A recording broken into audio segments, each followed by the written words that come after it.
Hi, I'm Andy Adams, editor at Canadian Yachting Magazine, and with me today is Drew Robertson of Skipper's Plan Insurance. Drew, good morning. Hi, Andy. Glad to be here. Great to have you, because there's a really important question, something I never thought of, that I learned a little bit about recently, and it's something that could affect any boater. Something that could happen something as simple as if you were to run out of fuel on a windy day, maybe hit a rock by accident in some place that you're not familiar with. Doesn't have to be an engine breakdown, doesn't have to be a big storm. Something could go wrong and your boat could be disabled. I'm not trying to scare anybody, but once in a while it happens. And the issue is, what if you were to land on the rocks, land on the shore of an island someplace? What if there's a storm that's maybe forecast for later in the day? So these are questions that have to do with towing and salvage, and some very important differences if you were to call for a rescue versus what turns out to be a salver. So Drew, where do we start on this discussion? How do we draw the distinction between towing and salvage, and what happens? Yeah, the distinction is really there's a very fine line between what is considered a towing operation and what's considered a salvage operation. And a lot of boaters don't understand the difference and find themselves in a situation where they're receiving a large bill for a salvage operation that they thought was a tow.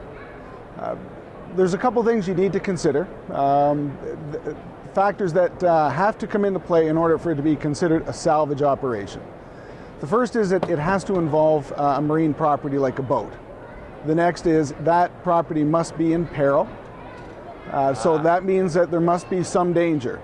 The danger does not have to be immediate. It may be a danger that is going to occur into the future. So you might see a boat that is on a sandbar that normally to take that off would be a towing operation. If there is a storm forecast, that can cross the line and become a salvage operation. The next consideration is that the service that's received must be voluntarily rendered. Now, all that means is that the person who is doing the rescuing does not have a professional obligation to provide that service. The Navy or the Coast Guard being two examples. So that's a different thing. In other words, not a commercial operation. A salvage can be conducted by either a professional salvage company or by any passing boater who is a private individual. Sometimes the worst situations start out with someone coming alongside and saying, "Throw me a line and I'll pull you off." And of course you think that they're offering a service for free, and you can find out that can get very expensive.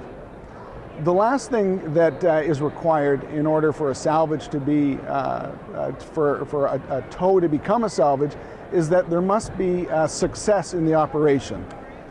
So the boat must either be completely saved or partially saved. Now, a professional salvage company that comes along and spends 10 hours rescuing a boat only to find out that there is so much damage to the boat that it is a total loss would not be entitled to receive any award whatsoever. So they are taking some risk to be out on the water providing the service for boaters as well.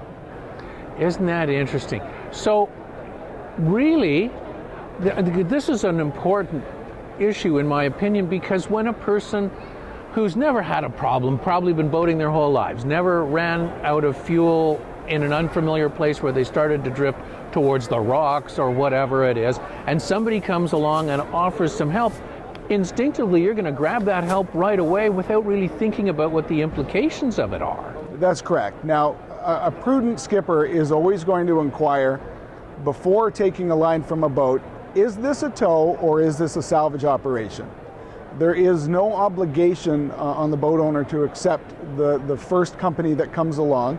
And depending on the situation, you might be in a position to hire a boat to come from shore and provide a service based on an hourly fee to tow you back to the dock or to deliver fuel or whatever the case may be. And it's going to be much less expensive than if it becomes a salvage. The worst, as I say, the worst situation is when you don't ask and you make an assumption that it is just a simple tow. So that's the key question, is you have to say, is this a tow or a salvage operation? That's correct. Some salvage companies are going to ask you to sign a contract. Okay.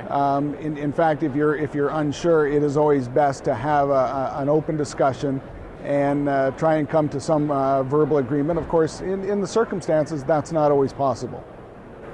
Yeah, that's an interesting part of it, isn't it? Because, if the vessel actually is in peril, and your life may be in peril, you're being banged up and down on the rocks and the waves and things, hard to stop and say, could I please see the contract? Oh yeah, certainly if there's any lives at risk, that's always the first consideration, that you're never expected to risk life to save a boat.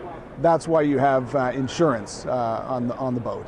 And the other thing is, if you do not accept assistance when the boat is in peril and it's smashing up on the rocks, the insurance company may take a very dim view of that after the fact and could actually be in a legal position to deny the claim if your negligent behavior in refusing assistance resulted in a total loss.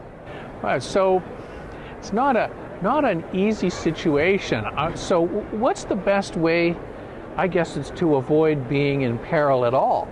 Well, that is certainly one way to protect yourself. The best way is to have a good marine insurance policy that provides coverage, whether it is a tow or a salvage operation. A lot of people just get upset. They feel that they have been misled or being ripped off by a salvage company when instead of a tow that would cost $200, they're presented with an invoice for $25,000 for a salvage operation. But Huge it is difference. covered under a marine insurance policy. So even if you saw an astronomical bill like that, that policy might still cover it. That's correct, yes. Okay, so that is the good news. Yes, it's not that you're at immediate risk of financial loss, but it just becomes a situation where boaters feel that they've been mistreated by these operations. And even with professional companies that provide towing services under contract, I'm not going to pick one out, but it's just as an example, like Boat US. So you might have a contract with them and they come out because you're on a sandbar and they render assistance to you, and you think that that's included in your annual fee that you've paid, only to find out that you're presented with a large salvage bill because it's not considered a tow. The contract is for a towing service, not for a salvage. So the first step to take in that case is always to contact the insurance company and report the incident. Something to think about as we head towards boating season. My advice to anybody, I guess, would be before you go anywhere or do anything, make sure that your insurance policy is a good marine insurance policy, that you know what you've got in the way of coverage, and then make sure that the boat is full of fuel and has proper safety checkout and so on before you set out. You still can't cover every variable, but try not to let this be a stupid mistake. You can possibly avoid it, and then know what your rights are and what the circumstances are, and just ask that one key question, I guess. Would that solve it? That's correct, yes. Fantastic. Drew, thanks so much for joining us today. This is something that I think a lot of people are probably not focused on, and if you already knew, share the information with a friend. Drew, thanks so much. Pleasure for being here, Andy.